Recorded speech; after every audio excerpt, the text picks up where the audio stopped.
Kisah bermula di sebuah kampung bernama Kampung Kancung Darat, di Banting Selangor. Lahirlah sebuah legasi yang akan menukar wajah sukan Malaysia.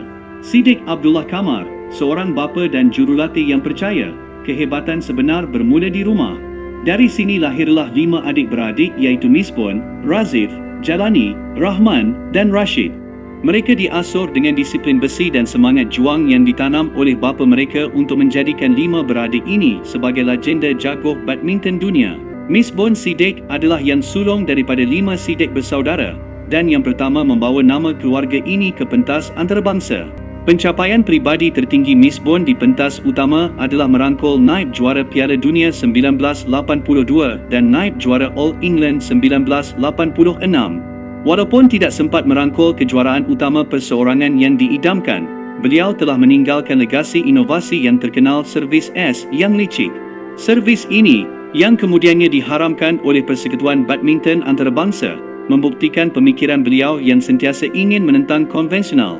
Misbon bersara pada 1989. Gergasi Siddiq seterusnya adalah gandingan beregu yang menempa sejarah iaitu Razif dan Jalani. Sebagai pasangan, mereka memiliki keharmonian dan kesefahaman yang luar biasa.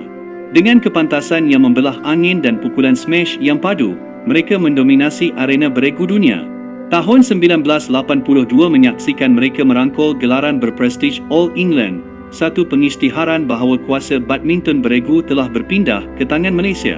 Puncaknya, pada Sukan Olimpik Barcelona 1992, mereka menghadiahkan pingat Olimpik sulung kepada Malaysia dalam acara badminton, iaitu pingat gangsa yang amat berharga.